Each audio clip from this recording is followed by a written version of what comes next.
3, Scene 1. This is a long scene, but this is also one of the most important scenes in the play. So here we go.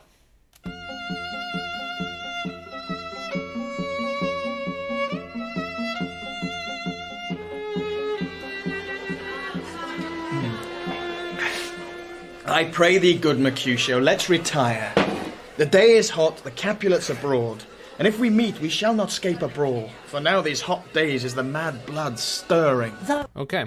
I pray thee, good Mercutio, I beg you, Mercutio, let's retire, let's leave. The day is hot, the Capels, that's just short for Capulets, they're abroad, they're around, the Capulets are around, and if we meet them, we shall not escape a brawl. If we're going to see the Capulets, there's going to be fighting. For now, these hot days is the mad blood stirring. Yeah, so it's hot out. People's tempers raise when it's warm, and they fight, and they will fight if they encounter Capulets. This is kind of true. Crime rate always goes up in the summer, and then Mercutio, who doesn't really care about anything, he says, Are like one of those fellows that when he enters the confines of a tavern, claps me his sword upon the table and says, God, send me no need of thee. And by the operation of the second cup draws him on the drawer, when indeed there is no need. Am I like such a fellow? Come. Thou art as hot a jack in thy mood as any in Italy, and as soon moved to be moody, and as soon moody to be moved. Okay, so, Mercutio is kind of making fun of Benvolio. He's saying, like, who are you who doesn't want to fight? You're the kind of person that always likes to fight. So this is most likely just he's joking with him, because Benvolio is so peaceful. But it could be that, like, maybe when Benvolio has had something to drink, he likes to fight. Or maybe Benvolio had, like, a dark past, and he's alluding to that. So you're like one of the fellows that comes into the tavern, puts his sword upon the table and says, I'll have no need of thee, no need of you. And by the second cup, by your second drink, you draw it on the bartender, like you're willing to fight. Am I like such a fellow? Yes, you're moody. Yeah. And then Mercutio is now going to do this, kind of following the exact same thing of, yeah, you fight way more than you think you do, or you're way angrier than you think you are, with jokes. What two? Nay, and there were two such, we should have none shortly, for one would kill the other. Thou! Yeah, if we had two Benvolios, they'd be dead because they'd kill each other. Why, thou wilt quarrel with a man that hath a hair more or a hair less in his beard than thou hast. So, for any reason, because you don't know how many facial hairs people have. Thou wilt quarrel with a man for cracking nuts, having no other reason but because thou hast hazel eye. Yep, that's a pun. Hazel is a color and hazel kind of nut. But What eye but such an eye would spy out such a quarrel? Thy head is as full of quarrels as an egg is full of meat, and yet thy head hath been beaten as addle as an egg for quarrelling. So yeah, your head is as full as an egg is full of quarreling as an egg is full of meat. How full is an egg of meat, of stuff? Very full. Thou hast quarrelled with a man for coughing in the street because he hath wakened thy dog that hath lain asleep in the sun. Didst thou not fall out with a tailor for wearing his new doublet before Easter? With another for tying his new shoes with old ribbon. And yet thou wilt tutor me from quarrelling. Yeah, someone coughed, you woke up your dog, you fought him. A tailor wore his new clothes before Easter, you fought him. You'd fight for any reason. These are probably all exaggerations. And I was so apt to quarrel as thou art. Any man should buy the fee simple of my life for an hour and a quarter. The fee simple, oh, simple. And then the Capulets enter. Tybalt, just another named Capulet, and other Capulets. Like they're walking around and they enter the scene. My head, here come the Capulets. By my heel I care not. All right, that's interesting. By my head, here comes the Capulets. Like, oh my god, here comes the Capulets. But Mercutio says, by my heel, I care not. So, what are the Capulets to me? They're under my heel. They're at the bottom of my feet. They're like gum I stepped on. I don't care about the Capulets. Follow me close, for I will speak to them. Gentlemen, good den. A word with one of you. But one word with one of us? Couple it with something. Make it a word and a blow. A word with one of you? You've heard that before. That's a cliche. You want a word with one of us? Couple it with something, making a word and a blow. Oh, you want to fight? Let's fight. Now they're going to kind of go back and forth with some aggression. This is played generally two separate ways. One, Mercutio is always joking, and it never really gets close to serious. Or this is very serious and they could fight at any moment. The actors in the audio are playing it like it's very serious. You'll find me apt enough to that, sir, and you will give me occasion. Could you not take some occasion without giving? Mercutio, thou consortest with Romeo. Consort? What? Dost thou make us minstrels? And thou make minstrels of us, look to hear nothing but discords. Here's my fiddlestick. Here's that shall make you dance. Zounds, consort! So that's actually fairly clever. Mercutio, thou consortest with Romeo. You consort with Romeo. You hang out with him. Consort? What does thou make us minstrels? To be like in concert to consort? What are we, minstrels then? It's a pun. Well, you're going to hear nothing but discord. You're going to hear bad sounds if we're minstrels. Here's my fiddlestick. So he pulls out his sword or he grabs his sword. Here's that shall make you dance. All right. Oh, I'm a minstrel now? Well, here's my fiddlestick. You know, the bow you play a violin or fiddle with? This will make you dance. I'll fight you with it. Again, this can be played seriously or jokingly. Here they're playing it seriously. And then Benvolio says, Walk here in the public haunt of men. Either withdraw into some private place, or reason coldly of your grievances, or else depart. Here all eyes gaze on us. all right, good Benvolio. We walk here in the public haunt of men. In public, we're in public. Either withdraw unto some private place. If you want to do this, do it in private, or depart. All eyes gaze on us. Remember that the prince said if you fight in the streets, you get killed. His eyes were made to look, and let them gaze. I will not budge for no man's pleasure, I. Well, peace be with you, sir. Here comes my man. But I'll be hanged, sir, if he wear your livery. Marry, go before to field, he'll be your follower. Your worship, in that sense, may call him man. So this is another kind of bad pun thing. Oh, peace be with you. Oh, I'm done with you. Here comes my man, meaning here's the man I'm looking for. And then Mercutio says, well, I'll be hanged if he wears your livery, if he's your follower, if he's like your sidekick, like the way man has been used mostly in this play. Yeah, so don't call him that. And then Tybalt finally talks to Romeo. Romeo, the love I bear thee can afford no better term than this. Thou art a villain. Oh, snap. Oh, snap. You hear that? Thou art a villain. Yeah, to us it means nothing, but that would have been a pretty big insult, especially amongst the high-class people that they are. Love I barely can afford no better terms than this. You are a villain. And then what's one of Romeo's great flaws? He's not clear. He's not straightforward. He doesn't get to the point. So here we go. Tybalt, the reason that I have to love thee doth much excuse the appertaining rage to such a greeting. Villain am I none. Therefore farewell. I see thou know'st me not. Okay. The reason I have to love thee excuses your rage. So I love you. I'll excuse your rage. Villain am I none. There's a syntax. Therefore, farewell. I see thou knowest me not. I see you know me not. I see you don't know me. So Romeo's going to kind of brush him off. Boy, this shall not excuse the injuries that thou hast done me. Therefore, turn and draw. You've injured me, both by coming to the party, but also like it's like you're making fun of me. You're saying, oh, I love you, don't worry, I excuse you. Therefore, turn and draw. No, I'm going to sword fight you right now. You protest I never injured thee, but love thee better than thou canst devise, till thou shalt know the reason of my love. And so, good Capulet, which name I tender as dearly as mine own, be satisfied. All right, I do protest I never injured thee, never hurt you, but love thee, I love you better than thou canst devise, better than you can think of.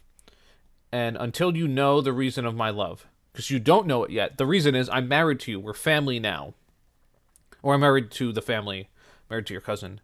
And so, good Capulet, which name I tender as dearly as my own, be satisfied. Whose name I value as much as my own name, be satisfied. Tybalt's probably reading this as like, he's making fun of me, right to my face, like with sarcasm. And then Mercutio. Come, dishonourable, vile submission! Aristocrata carries it away! Tybalt, you rat catcher, will you walk? Okay. Oh, this submission, you submitting to him, Romeo, is vile. It's gross. Tybalt, you rat catcher, remember we said Tybalt's like a cat in a fairy tale. Will you walk? Are you going to walk away from me? He won't fight you, but I will. Again, this could be humorous, or this could be serious. What wouldst thou have with me? good king of cats, nothing but one of your 9 lives, that I mean to make bold withal. And as you shall use me hereafter, dry beat the rest of the 8. Will you pluck your sword out of his pilcher by the ears? Make haste, lest mine be about your ears and it be out. So what do you want from me? And this is actually a very clever line. Remember Tybalt's name of a famous cat. Good king of cats, nothing but one of your 9 lives. Which is a nice way of saying, I want to kill you. Will you pluck your sword out of its pilcher by the ears? You're going to pull the sword out of the scabbard? Again, since Mercutio has said that Tybalt's a really good fighter, he knows he can't win. This can be played like, yeah, I'm not really planning on getting in a fight with you. We're not a serious fight. Or, no, this is going to be serious. And for you. Gentle Mercutio, put that rapier up. Come, sir, you're passado here! Draw, Benvolio, beat down their weapons. Gentle... And now they're sword fighting in the middle of the street. What did we say is one of the memes of this play? Well, that escalated quickly. Yeah. A minute ago, they were making bad jokes with each other. Now they're sword fighting, maybe to the death. And for shame, forbear this outrage! Tybalt, Mercutio, the prince expressly hath forbid this bandying in Verona streets. Oh, Tybalt, good Mercutio! So he's being logical. The prince has forbid this bandying, this fighting in Verona streets. Romeo knows. I am hurt. Oh, plague of both your houses, I am sped. Is he gone and hath nothing? What? Art thou hurt? So, you saw in the stage directions what happened. Let me tell you. Tybalt and Mercutio are sword fighting. Romeo jumps in to stop it. And depending on what the director does, this can be shown differently. Because of Romeo jumping in, Tybalt cannot block like a swing or a thrust from... Because Romeo's jumping in, Mercutio cannot block a thrust or a stab, and Tybalt stabs him. And from what's about to happen, that's a mistake. It was Tybalt's not a dirty shot where Tybalt saw that Mercutio couldn't fight back. Tybalt was like in the middle of a swing or a stab, and Romeo jumped in, and things got weird, and Mercutio couldn't block, and Mercutio got stabbed. And they're going to talk about that. A scratch. Mary, 'tis enough. Oh, where is my page? Go, villain, fetch a surgeon. What, art thou hurt? So he's like holding his arm. He's probably bleeding. Aye, yes. A scratch. Yeah, it's a scratch, but it's enough, Mary. Where's my page? Where's my guy? Well, it's a scratch, which is a great understatement, but it's enough, meaning it's enough to kill me. Courage, man, the head cannot be much. No, 'tis not so deep as a well, nor so wide as a church door, but 'tis enough. 'Twill serve. Ask for me tomorrow, and you shall find me a grave man. I am peppered, I warrant, for this world. A plague of both your houses. Soon's a dog, a rat, a mouse, a cat to scratch a man to death. A braggart, a rogue, a villain that fights by the book of arithmetic. Why the devil came you between us? I was hurt under your arm. Okay, a lot to talk about here. All right, the hurt cannot be much, says Romeo. No, 'tis not as deep as a well, nor as wide as a church door, but 'tis enough. How deep is a well? Very deep. How wide is a church door? Very wide. It's not as deep or as wide as those, but it's enough. 'Twill serve. And this is the best pun in the play. This was actually a good pun. Ask for me tomorrow, and you shall find me a grave man. Get that? Grave man. Grave both means serious. I'll be a serious man. And grave means in a grave. I will be a dead man. Yeah, you'll find me a grave man. But now, he's literally dying. He's bleeding out in the streets. And he's still making jokes. That's how committed he is to humor. I am peppered, like, food before you eat it, you put pepper on it. I warrant for this world. A plague on both your houses. He curses both houses. A rogue, a villain that fights by the book of arithmetic. He fights by the book of arithmetic. He's a fair fighter. That wasn't a cheap shot. He was trying to honestly fight me. Why the devil came you between us? The syntax. Why did you come between us? I was hurt under your arm. I was hurt because you jumped in. Thought all for the best. Oh, help me into some house, Benvolio, or I shall faint. Oh, pray to both your houses. They have made worm's meat of me. I have it, and soundly too. Your houses! You've made worms meat of me. People still say that. Like, I'm gonna die. This gentleman, the prince is near alive, my very friend, hath got this mortal hurt in my behalf, my reputation stained with Tybalt's slander, Tybalt that an hour hath been my cousin. Oh, sweet Juliet, thy beauty hath made me effeminate, and in my temper softened valor's steel. So, the prince's near ally. Oh, by the way, Mercutio's related to the prince.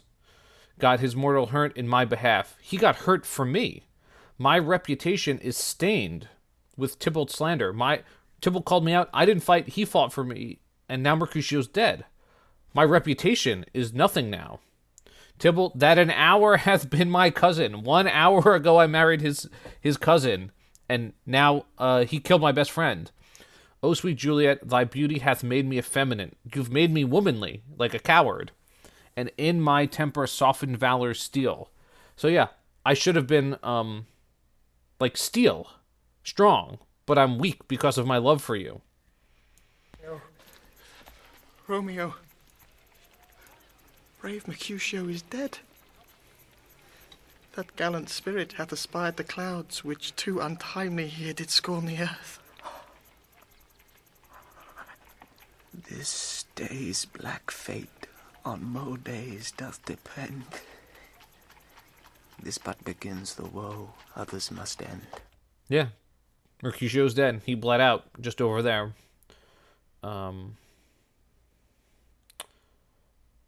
So, the fate of this day, the destiny of this fate, depends on what's about to happen. This but begins the woes others must end. Someone started this, I'll finish it.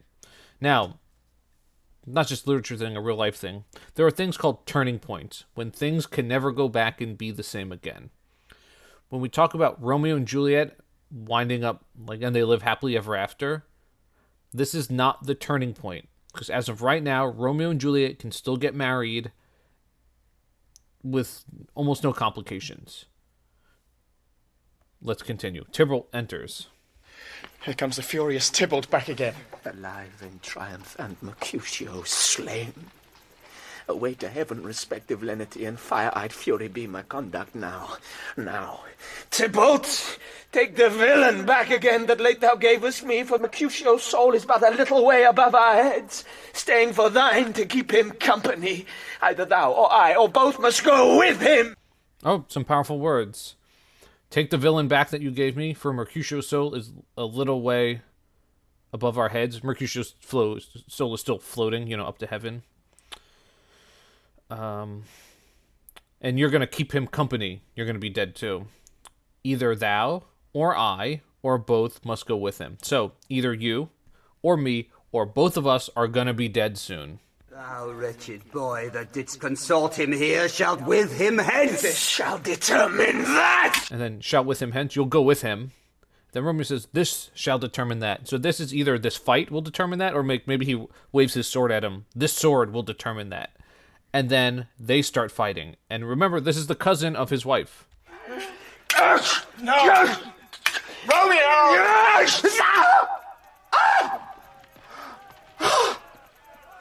And Romeo kills Tybalt. Yeah, Romeo just killed the cousin of his wife that he married an hour ago. That escalated quickly. Now, this is the turning point. Mercutio dies, Romeo and Juliet can live happily ever after. That's fine. The second Romeo kills Tybalt, now he's been fighting in the streets, so what is he supposed to be sent to death now? He also killed his wife's cousin. Yeah, now everything is...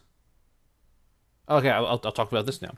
So Shakespeare's tragedies often follow a kind of set plot, where something is established early on, there's a building towards some sort of resolution or goal, it normally happens, and then everything falls apart, and the rest of the play is the picking up of the pieces, and then the final tragedy happens. This is the everything falls apart moment. The second Romeo kills Tybalt, all the plans that have been set up, everything just falls apart. All right, let's continue with the scene. Romeo, away, begone! The citizens are up and Tybalt slain. Stand not amazed, the prince will doom thee death if thou art taken. Hence, begone, away! Oh, I am Fortune's fool. Why dost thou stay? All right, begone. Tybalt's been killed. The prince will doom thee death. The prince will sentence you to death. Then Romeo says, "Oh, I am Fortune's fool." Fortune is capitalized. Fortune, fate, destiny, chance. I'm the fool of fortune. Oh, really? It's like the universe was conspiring against me to make this happen. And then, like, the people in the streets just show up. Which way ran he that killed Mercutio? Tybalt, that murderer, which way ran he? Which way ran he? Those are syntaxes. Where lies that Tybalt? Up, sir, go with me. I charge thee in the prince's name, obey. It's like a citizen's arrest. And then you see, like, everyone shows up. The prince, the Capulets, the Montagues, random people, some dogs.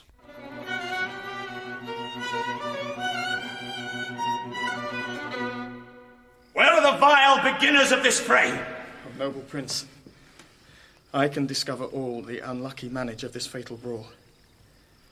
There lies the man slain by young Romeo that slew thy kinsman, brave Mercutio.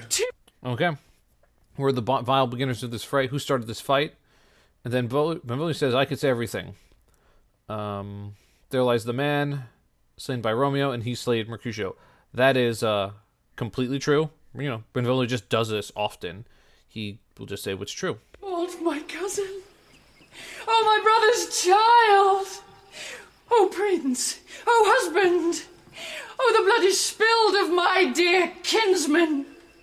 Prince, as thou art true, for blood of ours, shed blood of Montague. Oh.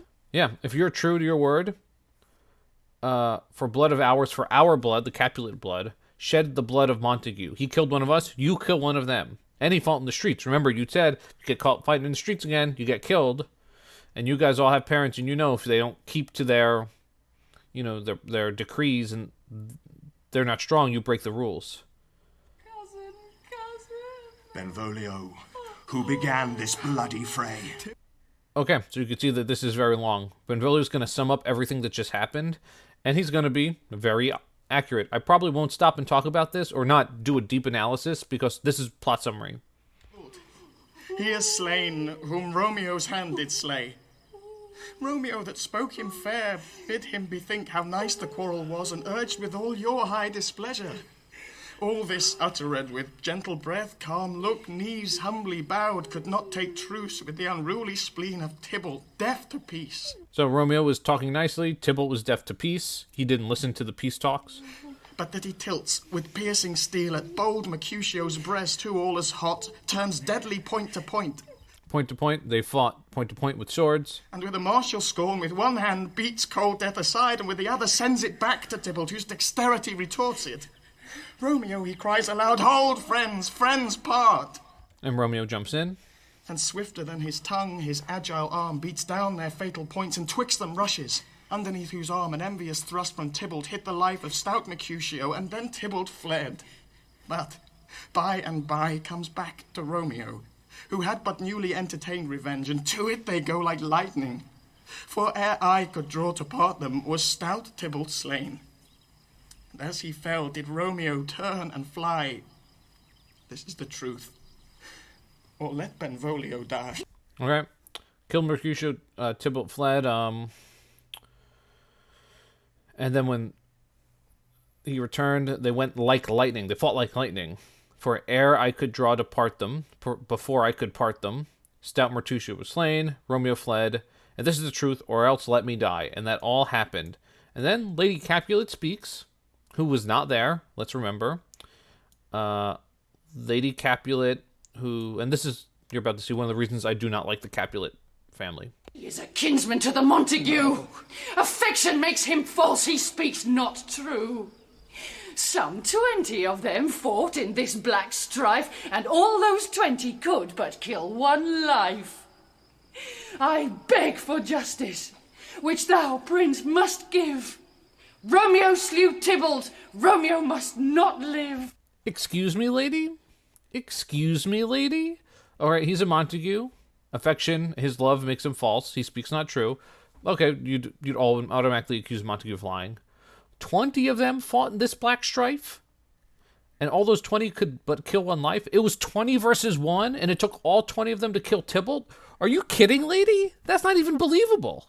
You weren't even there. You're lying. And this is why I don't like the Capulets. Now, she's defaulting on her team. She's on Team Capulet. So whatever she's going to do is not for truth or not for justice. It's for Team Capulet. Romeo slew him, he slew Mercutio. Who now the price of his dear blood doth owe? Oh, I forgot these other 2 lines. I beg for justice with which you, Prince, must give. Romeo slew Tybalt, Romeo must not live. Get revenge. You kill him. He killed one of us, you kill one of them. And the Prince, good logic. Well, yeah, Romeo killed him, but he killed Mercutio. So, is there like a cycle of people that need to be killed? I get someone to kill Romeo, and then get someone to kill that person, get someone to kill that person? Not Romeo, Prince. He was Mercutio's friend. His fault concludes but what the law should end. The life of Tybalt. Oh, that's pretty good logic. Well, no. We're still obeying the law. Tybalt was supposed to die, and Romeo was just the one that killed him. So Romeo was acting like the law, like the police. And then the Prince has some of my favorite lines in the whole play to end this long and powerful and important act, or important scene. I'll let all of this play, and then I'll talk about it. Here we go. And for that offence, immediately we do exile him hence. I have an interest in your hate's proceeding. My blood for your rude brawls doth lie a-bleeding, but I'll amerce you with so strong a fine that you shall all repent the loss of mine. Okay. And for that offense of sword fighting, we exile him. Exile means banished for life. You can never come back. I have an interest in your heart's proceeding in this issue, for my blood for your rude brawls doth lie a-bleeding. My blood isn't bleeding. Mercutio was related to me. I'll amerce you with so strong a fine that you shall all repent the loss of mine. I am going to do something so bad to you that you will repent the loss of my family, because now the royal family has been brought into this. I will be deaf to pleading and excuses, nor tears nor prayers shall purchase out abuses. I will be deaf to pleading and excuses. I will no longer listen to what you have to say about this. There's no crying, no praying. Can change my mind. Therefore use none. Let Romeo hence in haste. Let him leave right now. Else when he is found, that hour is his last. That hour will be his last. That's like a cliched phrase. He'll be killed. Bear hence this body, and attend our will. Mercy but murders, pardoning those that kill. Yeah, and that's mercy. To pardon those that kill. I'm being merciful. Don't ever talk to me about this again. And everyone leaves. And everything has fallen apart, and that's the end of the scene.